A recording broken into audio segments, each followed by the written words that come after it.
Hello, everyone, and welcome to Chapter 2 Club, Smart Woman's Guide to Breakups and Everything After. Today, I'm here with Cassie Zampa-Keim, an award-winning relationship expert, author, mentor, dating strategist, and the CEO and founder of Innovative Match. And we're going to be talking about dating after 50. Hey, Cassie. Hi, Malinee. Thank you for having me. Thank Thanks. you for having me on the Chapter 2 Club. I love this subject. I'm actually over 50. And Really? You look great. Well, thank you. But this is the majority of my clients that Yeah. come to me. I'm after 50. It's an interesting part of our lives, Yeah. right? Because many of us have had children, Right. right? The ages vary, but we have them, or we don't, but we're very involved in our career, or we have both, Okay. right? So our lives are really busy. Yeah. And when our lives are really busy, our lives become a little bit smaller as well, Yeah. right? A lot of our friends are still married.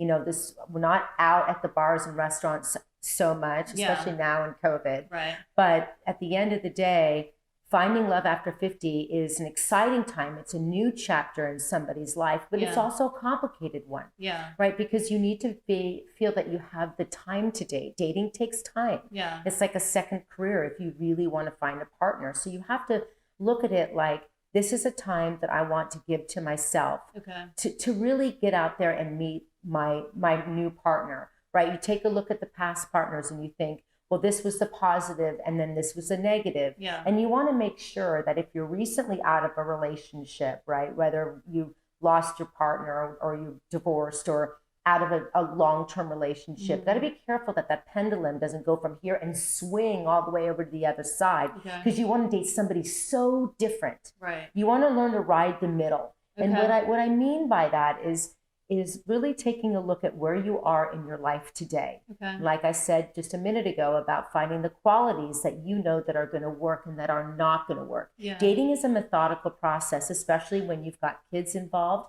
or a high pressure job, a career, friends and family. So the other thing and this is a big one, it's your lifestyle, right? Yeah. So that's the other thing that I talk a lot about my clients, about where you are in your life Okay. today.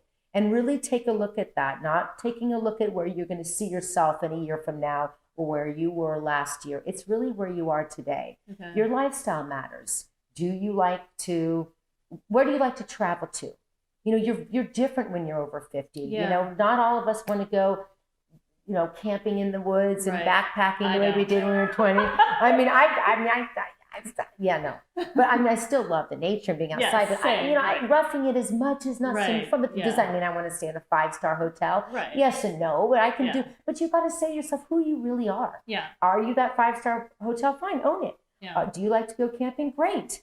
Do you like to do the little bed and breakfasts? Whatever you want, but you've got to figure out where you're at. Yeah. If you don't want to be dating somebody in 2 to 3 months down the road, find out that person doesn't really like to do the things that you like to do. So Yeah. really knowing what you like and what you Okay. don't like and Okay. what works in your life and where you are in your life are Okay. critical in the dating process over 50. Okay. Because as I said, our lives are a lot busier. Yeah. And because our lives are busier, we don't have a lot of time. Yeah. And we don't want to waste time. Right. So owning your life where you are today, Yeah. understanding your lifestyle, Mhm. and knowing yourself and knowing what works in a partner and doesn't, and making sure that if you're in any sort of pattern, that in a dating pattern, which I talk a lot about, is looking at that pattern. How do you do that? Take your last 3 significant relationships Okay. or what happened in your marriage and figure out what worked and what didn't work. Yep. You don't want to carry the baggage. Yep. You don't want to carry that into your new relationship. Yep. You want to look at the past as the past and move forward into your 50s, 60s, 70s, and 80s. I have clients that are in their 80s and 90s. Good.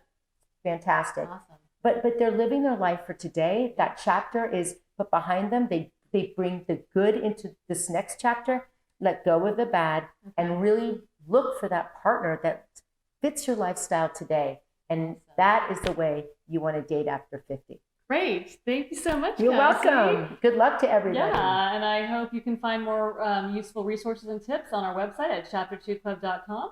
Thank you again. Thank and you. We'll see you next time. Bye. Bye.